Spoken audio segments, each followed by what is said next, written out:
Bonjour pour cette 9e édition de Bienvenue à la Comfi qui correspond à peu près à ma première année de mandat à la tête de la présidence de la Commission des Finances, qui arrive dans un moment un peu compliqué pour la démocratie parlementaire. Je parle de la manière dont le gouvernement et la majorité ont utilisé l'article 40 de la Constitution et du règlement de l'Assemblée pour empêcher le vote de la proposition de loi sur l'abrogation de la réforme des retraites, ou en tout cas son recul à 64 ans, que proposait le groupe Lyotte dans sa niche le 8 juin. Alors, quelques mots sur ce sujet. Il faut savoir que des propositions de loi, c'est une fois par an pour chaque groupe. C'est-à-dire que chaque groupe parlementaire a le droit d'avoir une niche parlementaire. Donc le Lyotte, c'était le 8 juin, qui leur permet de débattre de propositions qui sont mises sur la table. On vote pour, on vote contre, mais on voit bien qu'une fois par an, c'est fort peu. Donc c'est le moment où il peut y avoir une initiative parlementaire. Et pour l'opposition, ça revêt une double importance, parce que, de manière concrète, c'est la seule possibilité, à un moment donné, pour l'opposition de discuter de propositions de loi dans lesquelles ils se reconnaissent. On peut estimer que la majorité, il y a les textes du gouvernement dans lesquels, la plupart du temps, ils se reconnaissent bien. Donc pour l'opposition, ça a une double importance.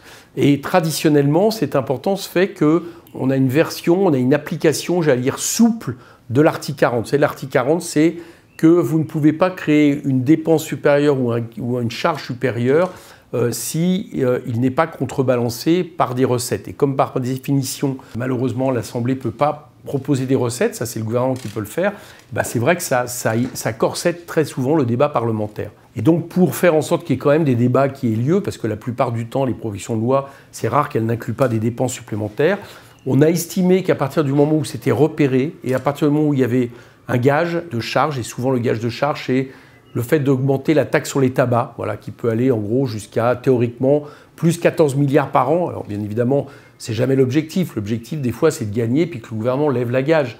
Mais on a entériné l'idée qu'avec cette double condition, eh bien, on pouvait discuter de propositions de loi. C'est si vrai que depuis 2012, plus aucun gouvernement ni majorité n'ont interpellé le président de la Commission des Finances pour avoir un recours au nom de l'article 40 sur une proposition de loi. Parce que, et vous inquiétez pas, je rentrerai dans pas beaucoup d'autres détails, mais il faut bien comprendre que quand vous avez une proposition de loi, elle arrive au bureau de l'Assemblée nationale, où la majorité est de fait majoritaire, qui décide si c'est recevable ou pas au nom de l'article 40. Bon, c'est un premier filtre. Et le deuxième filtre, le président de la Commission des Finances, n'est activé que si quelqu'un le veut le faire. Si personne ne veut le faire, eh bien, la proposition de loi va en commission, puis après, elle va en séance. Bien. Et donc, cette fois-ci, la majorité avait décidé de m'interpeller. Pourquoi ?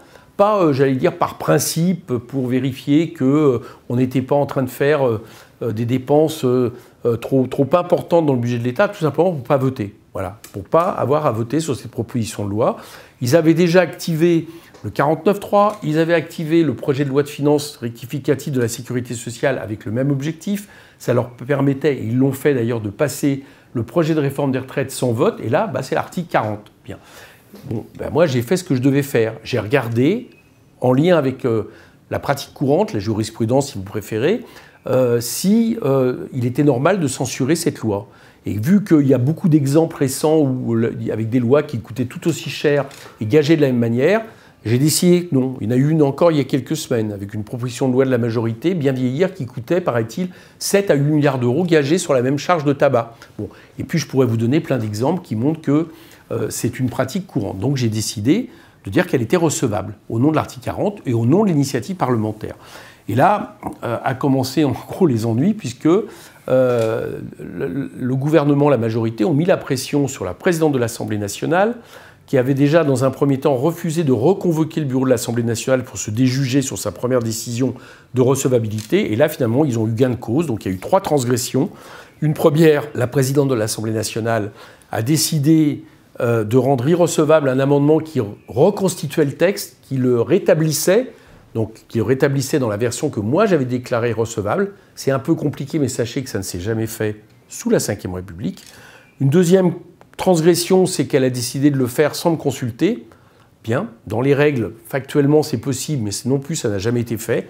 On consulte toujours le président de la Commission des Finances pour une bonne raison, c'est qu'il est la garantie de l'indépendance et de la séparation des pouvoirs, parce que de facto il est de l'opposition, donc on peut penser qu'il n'obéit pas au doigt et à l'œil du gouvernement. Et puis, je passe des détails, elle a même décidé de passer directement et de déclarer irrecevables des amendements dits à objectif. Ça veut dire que vous définissez un principe, vous dites je fais cet amendement pour un jour revenir, avec comme objectif de un jour revenir à la retraite à 62 ans, qui n'est pas une décision pratique, qui n'a aucune charge financière, qui du coup n'est jamais déclarée irrecevable, et elle l'a déclarée irrecevable. Voilà. Tout ça pour ne pas voter. Et donc le 8 juin, le groupe Lyot a constaté le déni de démocratie qui était en train de se situer, a retiré sa proposition de loi. Le gouvernement peut faire ouf, il n'y a pas eu de vote de l'Assemblée nationale, il n'y aura pas de vote de l'Assemblée nationale sur cette proposition de loi qui recule de 2 ans l'âge de la retraite, que je trouve absolument incroyable. Donc on est en plein là-dedans. Au moment où je vous parle, il y a une motion de censure que la NUPES a déposée, qui ne sera pas adoptée, disons-le très clairement, nous le savons, mais au moins on voulait marquer le coup, parce que je trouve que depuis quelque temps, on affaiblit la démocratie parlementaire en pensant que rien ne peut sortir de l'Assemblée nationale, y compris quand vous avez une grande majorité de nos concitoyens qui sont contre un projet de loi. Je trouve que c'est très mauvais pour la démocratie. On affaiblit aussi le droit de l'opposition, parce que dans toute cette histoire, c'est le droit de l'opposition qu'on affaiblit. Et là, en plus, on l'a fait nous-mêmes. C'est-à-dire qu'on n'a même pas eu besoin du gouvernement qui vient en disant j'impose le 49.3, le 47.1. Ça s'est passé en interne de l'Assemblée, sur décision du gouvernement, avec l'article 40, qu'on a utilisé à un forme-vérole. Voilà ce que je voulais dire. Bon. Il paraît, je termine là-dessus, certains disent que la majorité, une partie de la majorité voulait me faire payer cette histoire en remettant en question mon rôle de président en octobre. C'est là où c'est renouvelé. Ça aussi, ça ne s'est jamais fait. Dans toute la Ve République, on n'a jamais remis en question un président de la Commission des finances, et a fortiori depuis qu'il est dans l'opposition, c'est-à-dire depuis 2009. On verra bien. Pour l'instant, j'espère que finalement, il y aura raison gardée et qu'on ne franchira pas une nouvelle ligne rouge du côté de la majorité et que je pourrai continuer à exercer ce rôle de président parce que c'est normal qu'il revienne à l'opposition et l'opposition n'est pas là pour obéir au doigt et à l'œil du gouvernement via sa majorité. Ça, c'était sur la retraite. Juste un mot, la NUPES a fait un serment important. On abrogera ensemble la réforme des retraites quand nous gouvernerons. Et ça montre aussi l'importance que la NUPES reste ensemble pour les années à venir, les élections à venir, mais aussi 2027, parce que je pense que c'est ça qui nous permettra d'appliquer un programme de rupture et d'être majoritaire et de gouverner ce pays. Alors dans les autres sujets de la présidente de la Commission des finances, je vous en annonce un avec des auditions qui vont avoir lieu dans les semaines à venir.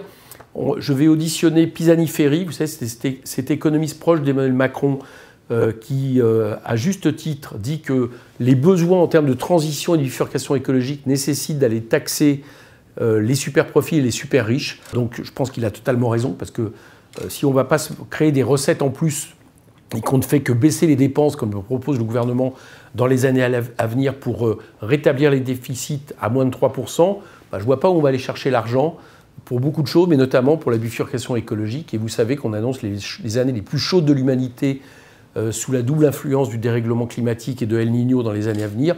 Donc, le moins qu'on puisse dire, c'est qu'il voit juste quand il propose ça. Nous, ça fait longtemps qu'on le propose. Moi, je suis très content qu'un économiste autrefois proche de Macron le dit. Et donc, il va être auditionné. Il va être auditionné aussi quelque chose qui est complémentaire, c'est-à-dire les économistes de l'Institut des politiques publiques qui viennent de sortir une étude absolument remarquable, avec Bercy d'ailleurs, qui montre à partir de données que quand vous êtes milliardaire de ce pays, vous payez à peu près 2% d'impôt sur le revenu. Vous avez bien entendu. Et que du coup, on a une méthode totalement non redistributive. Tout ça est versé sur très souvent des impôts sur les sociétés professionnelles. Et comme on a baissé l'impôt sur les sociétés, comme on a mis un plafond sur les revenus du capital à travers la flat tax, ces gens-là sont doublement avantagés et finalement ne payent quasiment plus d'impôts sur le revenu par l'optimisation, par le transfert vers des activités professionnelles, mais ils payent encore moins d'activités professionnelles du fait des cadeaux fiscaux aux détenteurs de capitaux qui a été fait par le gouvernement. Donc, ces deux auditions que je vous invite à regarder qui, à mon avis, seront complémentaires. Dans les sujets qui sont à venir et qui, j'allais dire, sont à mi-chemin entre ce qui se passe dans ma circonscription, dans mon département et des sujets majeurs. J'en note plusieurs.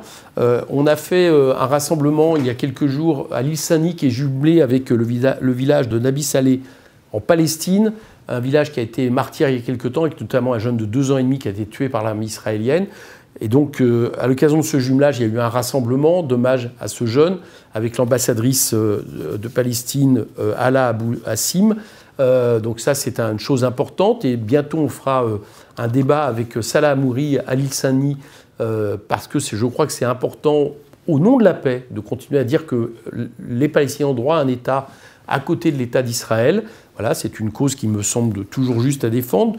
Deuxième aspect sans transition, qui là aussi lié à ma circonscription, qui, j'allais dire, touche la question de l'écologie populaire, qui est la mobilisation contre le projet Green Dock à Gennevilliers, au port de Gennevilliers. C'est-à-dire que dans un endroit qui est un des seuls endroits Natura 2000 et réserve ornithologique de la Seine-Saint-Denis, qui est situé au nord de l'île Saint-Denis, avec d'un côté Gennevilliers, de l'autre côté de la Seine Épinay, on veut construire un immense hangar de logistique qui s'appelle Green Dock, qui n'a que vert que le nom, et qui visera à, j'allais dire, à acheminer de manière fluviale des produits qui ensuite repartiront en camion vers Paris. Donc c'est un projet d'un autre temps, c'est-à-dire qu'on va parasiter, bouleverser une réserve ornithologique, une réserve Natura 2000, pour, j'allais dire, là encore, la compétitivité, le commerce international, et puis se servir toujours de la Seine-Saint-Denis comme lieu de transit, lieu d'acheminement de marchandises. Et moi, je pense que c'est un monde qui est plus celui qu'il faut construire aujourd'hui, vu les problèmes climatiques. Donc, on était avec beaucoup d'associations d'élus pour s'y opposer. Je vais continuer à me mobiliser. Troisième sujet important qui a été lieu à l'île Saint-Denis et qu'on va travailler avec mon ami Sébastien Delogu, notamment de Marseille, c'est la question des RICS, des règlements de compte dans les quartiers. À l'île Saint-Denis, il y a eu comme ça une initiative avec Adama Camara, qui est quelqu'un qui est très intéressant, qui fait des séquences vidéo pour... il l'a vécu lui pleinement dans sa chair, ces questions de RICS, de règlement de compte. Et il fait des vidéos pour essayer d'avoir un travail pédagogique vis-à-vis des jeunes des quartiers. Et nous allons essayer, nous aussi, en plus de ce travail qui a déjà été fait avec l'île Saint-Denis, avec des jeunes de Villeneuve-la-Garenne et l'île Saint-Denis qui ont été opposés de manière presque ancestrale, mais avec des fois des conséquences graves, eh bien, nous allons essayer aussi de faire un travail ici de colloque à l'Assemblée nationale dans les semaines à venir, notamment aussi avec Carlos Martin Bilongo, avec aussi Rachel Keke qui, dans sa circonscription, a vécu ça, etc. Voilà, donc ça, c'est une autre étape importante. Enfin, vous dire que dans ma circonscription, il y a aussi beaucoup de choses intéressantes autour de la culture. Il y a une inauguration à Épinay de l'espace éclair, qui était un des grands lieux du cinéma, et notamment du son en cinéma, et qui va accueillir des entreprises liées à la culture et être un lieu ouvert à tout le monde le vendredi et le samedi. Donc je trouve que c'est des choses vraiment intéressantes qui sont faites, et qui montre aussi que la Seine-Saint-Denis, c'est un lieu où il fait bon vivre, notamment pour les questions de culture, de sport, et bien loin parfois des clichés qu'on attribue au département, et notamment à ma circonscription. Voilà, c'était un petit peu ce que je voulais dire. Donc je voulais terminer sur un dernier sujet, pardon. C'est évidemment l'inquiétude de plus en plus forte de regain de groupuscules ultra-droite, néo-nazis, fascistes. Donc en gros, comment ça se passe ? On a une droitisation, moi j'ai longtemps dénoncé d'extrême droitisation même du paysage politico-médiatique, qui va de propositions de loi qui nourrissent un peu le discours du Rassemblement national de la part du gouvernement. On en prévoit un bientôt sur l'immigration. On a un Rassemblement national qui est au score qu'on connaît, avec plus de 80 députés. Et à côté de ça, on a des groupuscules ultra-violents qui maintenant sont de moins en moins complexés pour intervenir dans la rue à visage découvert, avec des slogans qui sont des slogans d'essence néo-nazis, fascistes, racistes, etc. Vous avez vu la pression qu'ils ont mis sur le maire de Saint-Brévin, c'est vrai ailleurs. Ils ont envoyé à l'hôpital le collaborateur d'une de mes collègues. Enfin bon, ça aussi, c'est des choses qui m'inquiètent, et je pense qu'il serait nécessaire de renouveler ce que